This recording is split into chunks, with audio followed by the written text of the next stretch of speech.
नमस्कार, MG TV में आपका स्वागत है। मैं हूं रंजीत छाबड़ा।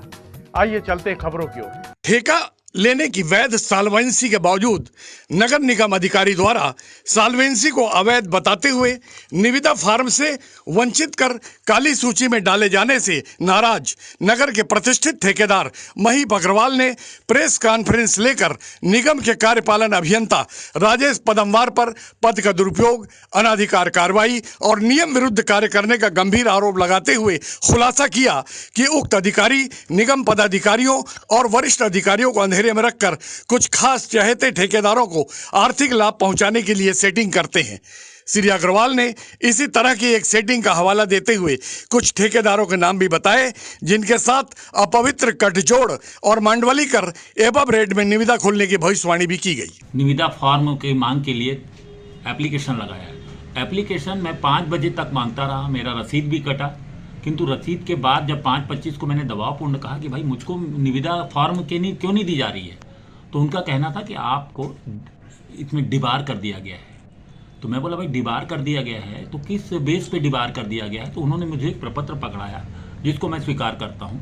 ये बात दिगर है कि नगर पालिक निगम को किसी भी प्रकार का डिबार करने का या काली सूची में डालने का अधिकार नहीं है, किंतु हमारे माननीय श्री राजेश पदमवार जी, एजुकेटिव इंजीनियर नगर पालिक निगम, उनका अपना खुद का प्रावधान है, वो अपने प्रावधान को चलाते हुए मुझको प्रपत्र को पकड़ा दिया। मैंने कहा ठीक है भाई, अगर आप लोग ये करते हैं कि मुझको डिबारेशन आपका है जो वो अगर नियमों के तहत है तो मैं स्वीकार करता हूँ। शासन के आदेश की उल्लंघन मेरी ताकत के बाहर है, किंतु मैंने दूसरी नहीं जो आमंत्रण भरा है, आमंत्रण के लिए जो दूसरी आपको एप्लीकेशन दिया, आवेदन पत्र दिया, उसका दिया जाए। तो उनको कुछ क्षण समय लगा, उसके उपरांत उन्होंने उसका भी विषय खोज लिया। कारण मुझको तो अपमानित करना उनका मंसूबा था। उन्होंने मुझको एक सॉल्वेंसी पकड़ाई, जो उस सॉल्वेंसी को कहना है कि ये सॉल्वेंसी नहीं चलेगी, इसलिए आपको अपात्र घोषित किया जाता है। तो मैंने कहा मान्यवर, मुझे अपात्र घोषित किया जाता है, ये मेरी योग्यता मेरी रसूख के विरुद्ध है, मुझको कम से कम आप लिखित में जानकारी दें कि आप मुझे अपात्र क्यों घोषित कर रहे हैं। किंतु उनका कहना था कि नहीं ऐसा नहीं होता है, आपको मैं कोई लिखित नहीं दे सकता, अपात्र मतलब अपात्र, हमारा अपना सत्ता है, हमारी अपना शासन है। नहीं तो आपकी सॉल्वेंसी जब वैध है तो उसको अवैध कह रहे हैं, तो आधार क्या है? मैंने उनसे पूछा ना क्या आधार है भाई, मैं तो आज तक इसको वैध समझते आया हूँ, क्योंकि पूर्व में आपने इसी सॉल्वेंसी के तहत मुझसे को काम दिया है। तो उनका कहना था चलो आपको इसके पूर्व अगर इसी सॉल्वेंसी में काम दिया गया तो मेरी गलती हो गई। तो मेरा कहना है गलती आपकी हो गई तो मुझको, मेरी गलती हुई तो आपने मुझे अपात्र घोषित किया, मेरी गलती हुई तो आपने मुझको काली सूची में दर्ज करा दिया, है ना, जो मेरी घोर आपके लिए निंदा का विषय है ना। किंतु आपने भी तो गलती की है, आपके लिए क्या व्यवस्था है? क्या शासन अधिकारियों के लिए कोई व्यवस्था करके नहीं रखा है? उनके अगर हमारा मानहरण करते हैं तो मैं मजबूरन, मुझे न्यायालय के शरण में जाना मेरी मजबूरी होगी। जी, ये ग्रेडेशन के हिसाब से कहीं अपात्रता है आपकी? जी नहीं, इनका मानना था कि आपने मुझको, इन्होंने काम दिया था, बहुत सारे काम मेरे पास अभी सुचारू रूप से चल रहे हैं, किंतु कुछ छोटे छोटे काम थे, जिन छोटे कामों के लिए मैं बार बार मौखिक रूप से एजुकेटिव इंजीनियर माननीय आयुक्त महोदय को मैंने निवेदन किया था, मान्यवर मेरे पूर्व का भुगतान नहीं किया गया है और भुगतान की आर्थिक दुर्बलता की वजह से मैं आगे काम करने में सबल नहीं होऊंगा। तो उनका कहना था नहीं आप नोटिस को लेकर परेशान क्यों होते हैं, ये तो नियम है फाइलों का पेट भरने का, हमारी भी अपनी कुछ जिम्मेदारियां हैं, आप नोटिस को रखिए। किंतु मुझे ये नहीं मालूम था कि आगे भविष्य में इसको नोटिस को औजार बना के मेरे पीठ में घोंप दिया जाए। उसी सॉल्वेंसी पे वैधता के आधार पे क्या एक आध ठेका और ले चुके हैं, टेंडर और ले चुके हैं? 1 करोड़ से ज्यादा का टुकड़ा ठेका, जो 4 लाख, 2 लाख, 3 लाख, 7 लाख, 19 लाख, 1.5 लाख, 50,000 ऐसा करके मुझको 70 लाख करीब का काम दिया जा चुका है, जो कि प्रतियोगिता में निगम द्वारा, और प्रतियोगिता में मैं उसमें मेरे जो कार्यादेश दिया गया है वो एजुकेटिव इंजीनियर राजेश पदमवार का ही है। पूर्व ठेकेदार महीप अग्रवाल ने सवाल उठाया कि जो सॉल्वेंसी अनेक ठेकों में वैध थी, अब अचानक अवैध कैसे और क्यों हो गई।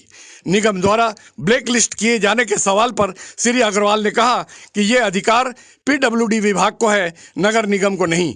ये सब साजिश और सेटिंग के तहत स्वार्थवश किया गया, जिसकी सूक्ष्म जांच होनी चाहिए। ये कि 2 करोड़ 4 लाख रुपए का ऑनलाइन टेंडर निकाला गया, जिसमें बहुत सारी योग्यताओं को दर्शाया गया। उस योग्यताओं को क्लास बी होता है, ग्रेड वाइज क्लास बी ही उसको ले सकता है। तो उस तहत हम लोग उसमें हम डी वर्ग हैं, हमारा उसमें योग्यता नहीं लगी, क्योंकि योग्यता जो उन्होंने लिखी थी वो हमारे बराबर की नहीं थी जी। तो हम लोगों ने उसमें नहीं भरा और उस प्रतियोगिता में हमको विफल रहे। किंतु उसके उपरांत उसी काम को स्थल परिवर्तन का नाम देते हुए रायपुर से करीबन 8 कामों की सूची लाई गई और 8 सूचियों का सूची ला के 30 लाख, 40 लाख, 28 लाख, 12 लाख ऐसे करके, जिसका प्रपत्र मेरे पास है, मैं आपको दे दूंगा। और वो काम उसी किशोर जायसवाल जी को दे दिया गया। सबसे मुख्य बात तो ये, किशोर जायसवाल भी मेरे जैसा ही भाई ठेकेदार है मेरा, मैं उसके विरोधाभास में नहीं जा रहा हूँ, किंतु जो इस टाइप का जो बंदरबाट की व्यवस्था चल रही है वो बर्दाश्त से बाहर है। जो स्क्रूटनी हुई है उसमें कुछ पद का दुरुपयोग किया अधिकारियों ने? अधिकारियों को मैं कोई भी आरोप प्रत्यारोप नहीं कर सकता। अधिकारी को प्रत्यक्ष रूप से बोल सकता हूं कि एजुकेटिव इंजीनियर, हिंदी में कार्यपालन अभियंता राजेश पदमवार जी ने पूरे ढंग से अपने रसूख का लाभ उठाते हुए बंदरबाट किया है। जी, ये आपने निविदा पत्र, मतलब ये कहें कि ठेकेदारों का हक मारा गया, तो ठेकेदारों का हक मारा गया और अभी जो निविदा में मुझको जो अपात्र घोषित किया गया, काली सूची में दर्शाया गया और मुझे उस आवेदन से विमुख किया गया, उसमें 3 व्यक्तियों को काम दिया गया है। 3 काम निकले थे, एक 17 लाख, 19 लाख और 20 लाख का काम निकला था। ये तीनों को अलग अलग काम दिया गया है और ये मैं पूर्व में आपको सूचित कर रहा हूं कि ये 7, 8, 6% एबव के आसपास जाएगा और ये प्रतियोगिता पूर्ण कर दी जाएगी। इसमें शासन को लंबा चुना लगाने का है और इसमें लेन देन का भी मामले की खुशबू आती है। इस सेटिंग की जानकारी जो कि तकरीबन विभागीय तौर पे गोपनीय रहता है, आपके पास कैसे आई? इसलिए आई क्योंकि हम सहपाठी या हम सहकर्मी जो साथ में जुड़े हुए 9 लोगों ने इसमें निविदा के लिए आवेदन लगाया था। 9 आवेदन में लोगों को गुपचुप अपने आप में तिल मिलाहट थी कि मुझको नहीं दिया गया, मुझको नहीं दिया गया, इसको दे दिया गया। ये कोई तरीका तो नहीं है। इससे मुझे ज्ञात हुआ कि यकीनन इसमें किसी प्रकार का छेड़खानी न करते हुए लेन देन का मामला है। एफिडेविट शपथ पत्र को भी क्या वो नहीं मान रहे हैं? एफिडेविट शपथ पत्र को बखूबी मान रहे हैं, हाँ। लेकिन कुछ लोगों का मान रहे हैं, कुछ लोगों का नहीं मान रहे हैं। जी। जैसे शपथ पत्र में 50 रुपए का जुडिशियल स्टाम्प पेपर उपयोग किया जाता है, उसमें यह लिखा रहता है, जिसकी प्रपत्र की कॉपी ये मेरे पास है, इसको आप ले लें और इसमें अगर इसको स्वीकार किया जाता है तो अन्य किसी पार्षद या पार्षद भाई या कोई कर्मचारी या उसका भाई या परिवार उसमें काम करने के लिए सक्षम नहीं होता। अगर होता है तो या तो ये अपने को जो अपन शपथ पत्र लिखे इसको निरस्त माना जाए, इसको आगे न लगवाया जाए और लगवाया जाए तो इसका सही उपयोग किया जाए। नगर निगम द्वारा अनाधिकार ब्लैक लिस्ट किए जाने से नाराज नगर के प्रतिष्ठित ठेकेदार महीप अग्रवाल ने कार्यपालन अभियंता राजेश पदमवार पर खुला आरोप लगाते हुए कहा कि वे स्थानीय की जगह बाहरी ठेकेदारों को ज्यादा महत्व इसलिए देते हैं कि आर्थिक घोटाला किया जा सके। श्री अग्रवाल ने राजनांदगांव के एक ठेकेदार को बिना काम पूरा किए 1.5 करोड़ रुपए का अग्रिम भुगतान किए जाने को नियम विरुद्ध बताया। एक्चुअली ये 2 करोड़ 4 लाख रुपए का जो काम है वो किशोर कुमार जी जायसवाल धमतरी का है, राजनांदगांव ठेकेदार का नहीं है। ये 1.5 करोड़ वाला मामला है। ये 1.5 करोड़ की पेशगी का मामला है। जी, तो वो 1.5 करोड़ रुपए किस काम के बदले में उनको एडवांस दिया गया, वो काम के बारे में बताइए। नगर पालिक निगम के अंतर्गत आने वाले महिमा सागर वार्ड में आवास योजनाओं का जो कार्य किया जा रहा है, एएसपी करके कुछ बोला जाता है उसको, है ना, उस काम के लिए 1.5 करोड़ रुपया नगर पालिक निगम धमतरी द्वारा पेशगी राशि दी गई।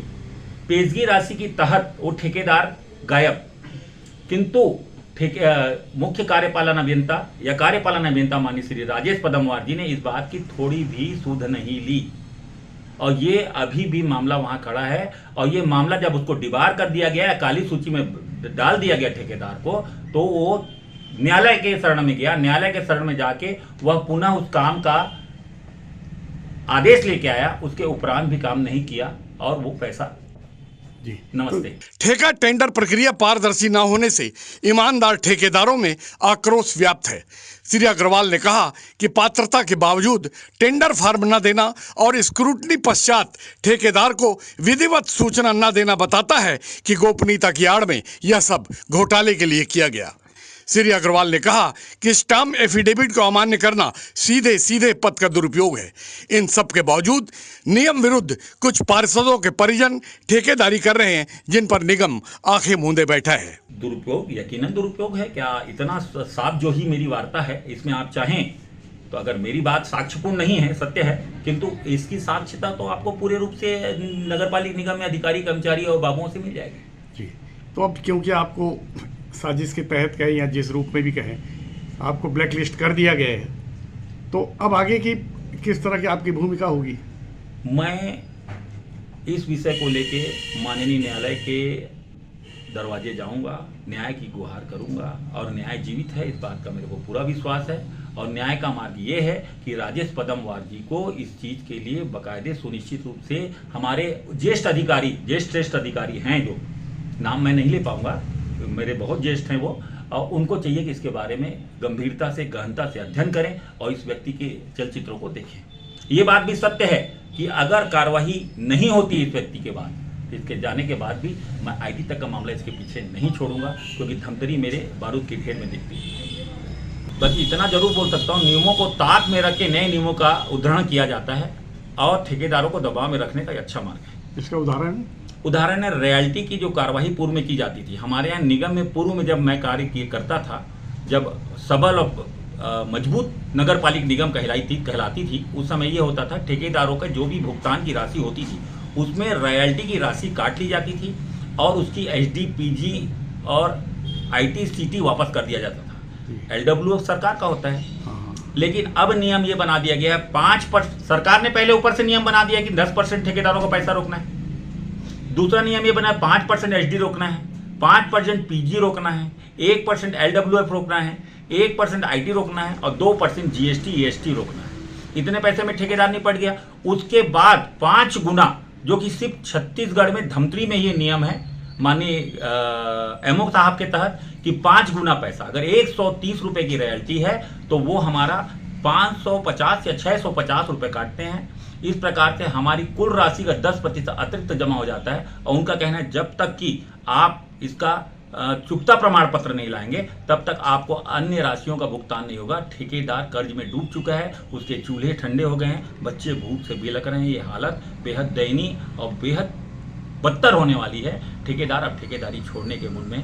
विषय मुख्य आता है कि मैं अकेला ही ठेकेदार हूँ, मैं अकेला ही बैठा हूँ, ऐसा नहीं। मैं माननीय जिला अध्यक्ष मेरे योगेश सोनी जी और प्रांताध्यक्ष वीरेश शुक्ला जी को ये बात से अवगत करा चुका हूँ। उनके पास समय की कमी होने की वजह से उन्होंने बोला है कि आप अपने वक्तव्यों को, हमने इस वक्तव्यों को उनको बताया है, सुझाया है, तो आप अच्छे रूप से मीडिया भाइयों को लेके इस बात का आप पूरा संज्ञान उनको दे देवें। 28 जिलों के विपरीत सिर्फ धमतरी जिले में ही ये जो नियमों को विरोध में जो काम हो रहा है उसका संज्ञान क्या तब विभागीय मंत्री या मुख्यमंत्री तक आपने प्रयास किया ले जाने का? विभागीय मंत्री या अन्य मंत्री या उच्च वर्ग तक पहुंचाने के लिए हम ठेकेदारों में क्या है कि हमारी जो आर्थिक दुर्बलता इस ढंग से जो कमजोर हुई है ना, वो दुर्बलताएं दिखती हैं, वहां तक पहुंच नहीं पा रहे जी।